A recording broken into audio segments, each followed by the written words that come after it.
Shannon Doherty, remember. Stay strong. Have faith. E.T.'s time with the 90210 star, from her showbiz start through her heartbreaking cancer battle. Everybody's terminal. It's just, when is that time here? Plus, her former castmates pay tribute as Shannon's final wishes come to light, who she didn't want at her memorial. I want my funeral to be a love fest. And how she finalized her divorce just hours before her death. I've been thrown a lot of curveballs. Then, Richard Simmons. This is what God wanted me to do until he takes me to that little aerobic studio in the sky. The reclusive star's final days. It was a shock. It was really a shock. Exclusive new details from his family and friends. Was he just alone by himself? As we look back at the inspirational life of the fitness guru. We don't get a choice on how we're going to die, but we do get a choice on how we're going to live. E.T. starts now. Hollywood mourns the loss of not one, but three pop culture juggernauts. Welcome, everyone, to Entertainment Tonight. Kevin Frazier will join us from outside Richard Simmons' Beverly Hills home in just a bit, but we start with the star whose TV legacy has 90210 emblazoned all over it, Shannon Doherty. Shannon succumbing to her valiant cancer fight at just 53 years old. You are proof that folks with metastatic breast cancer can thrive. I'm handling it as gracefully as humanly possible right now. I've been counted out so many times, but the only thing that matters is I don't count myself out. Shannon bravely fought that battle for 9 years. Just 3 weeks ago, she gave her final health update, revealing she had to undergo chemo yet again. Like, the idea of going through that all over again has wrecked me. Sorry? I'm gonna pause for a second. Details on a funeral have yet to be announced, but in January, Shannon said it was her wish to be cremated and to have a memorial at her Los Angeles home. And where do you want your ashes? I haven't figured that out yet. I want to be mixed with my dog, and I want to be mixed with my dad. Shannon also pre-planned the guest list to spare loved ones from the burden. There's a lot of people that I think would show up that I don't want there. I don't want people to be crying. By her side during that episode of her Let's Be Clear podcast, best friend Chris Cortazzo. He was with her last month in what would be Shannon's final public sighting. I don't want to look like some geek without any friends. Great. Together we'll look like two geeks without any friends. Shannon's 90210 co-stars have flooded social media with emotional tributes. Jason Priestley called her a force of nature. Tori Spelling says her friend's flame went out too soon. Jenny Garth called her courageous and passionate. Shannon's just a really strong person. You don't think about cancer when you're working with her or hanging out with her. Gabrielle Carteris said, I know Luke is there with open arms to love you. While Brian Austin Green says, you were a big part of my understanding of love. She's strong. She's honest. She just perseveres. She gets through whatever's going on. And even if it's hard, she will share that. Obviously, you know how supportive that you've been, and this is probably the one time I'll start getting emotional, which is really funny. Shannon felt especially blessed for her 30-year friendship with actress Sarah Michelle Gellar, who says, quote, it only hurts this much because there was so much love. In 2020, they sat down for ET and had an intimate conversation about Shannon's cancer journey. What's the most important thing that you want people to know about you? I don't know. I think that, that I'm good. I'm doing better than okay. Olivia Munn reached out to Shannon after her own breast cancer diagnosis and says, quote, looking back on the last text, she asked if she could do anything for me, even though she was in the final stage of fighting this horrific disease.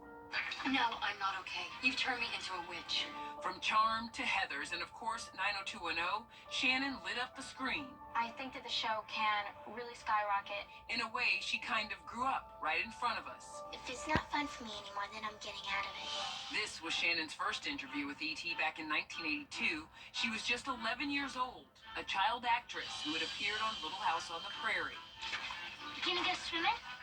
Shannon first came forward with her breast cancer diagnosis in 2015. The following year, she sat down with ET in a headscarf due to hair loss.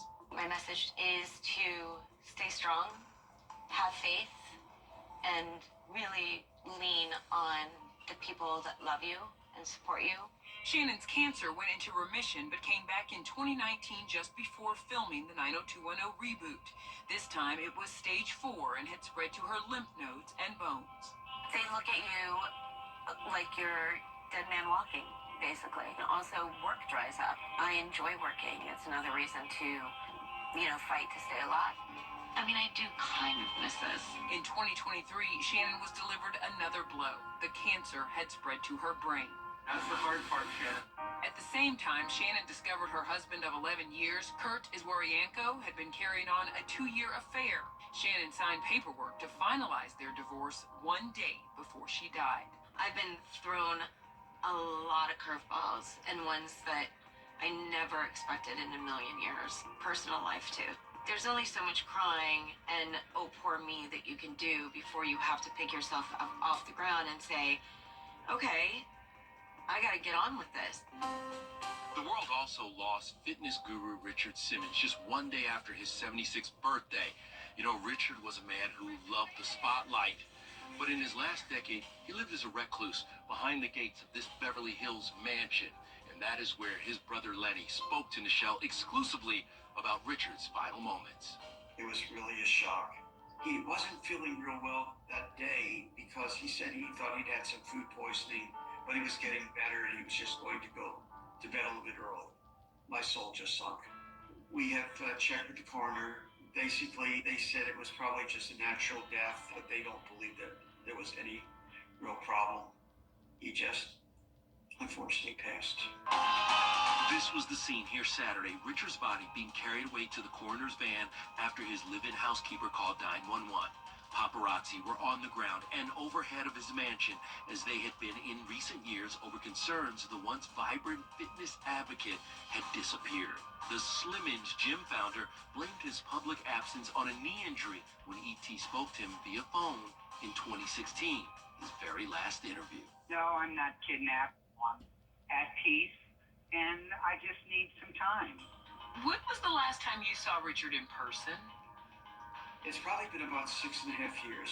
He just wanted to be alone. Do you feel like he was starting to come out of that period? Oh, I felt more than that. He had come back. Our friends were reading all the posts. He was being witty again. We don't get a choice on how we're going to die, but we do get a choice on how we're going to live. You made a mistake, but that's okay. We can fix it. I'm the only one around to make him smile and make him feel good and give him hope. And it's, I'm a clown, but it's a very hard job. Richard and Lenny, who are 20 months apart, grew up in New Orleans. As a kid, Richard sold candy to tourists. After Hurricane Katrina, he brought E.T. to his childhood home. This is the house that I was born and raised in. I was 200 pounds in the 8th grade. I was the fattest kid in school. I was always told that I was gonna grow up to be nothing but a big fat zero. I lost 137 pounds and came to Los Angeles and opened my studio up. I felt that I needed to help other people. He was the kind of guy that you never thought was going to go away. Sweetest man in the history of the world. I spoke with Richard's friend, former Nickelodeon host Mark Summers, today. That guy we saw on TV, a lot of people were wondering, oh, when does the act end and where does the man begin?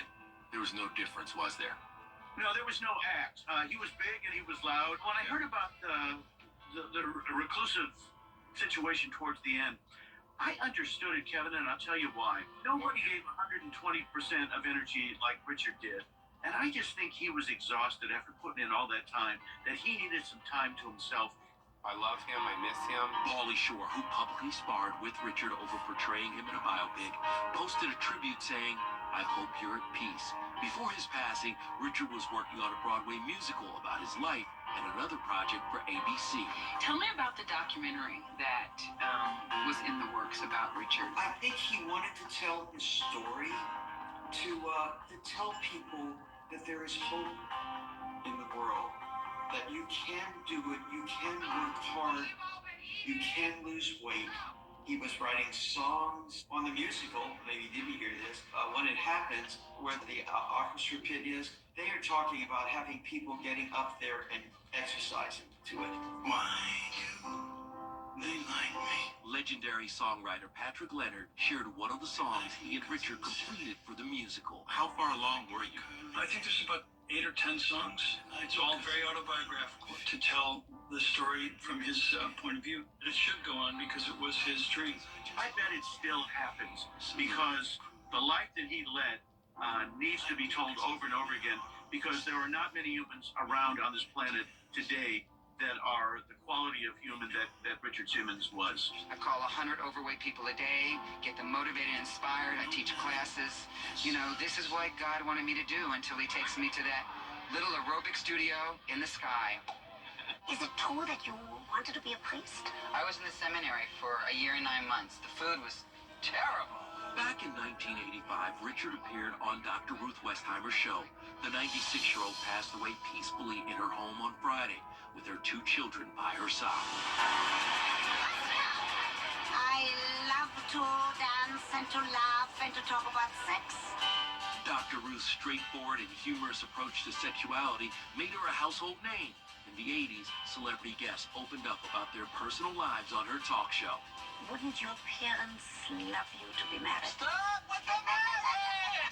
She was small but mighty with a big personality. Perhaps Adam Sandler said it best, quote, "She always made us smile." I've decided that at the age of 90, instead of walking with a cane, I take good-looking guys and I hold their hands and I let them walk me.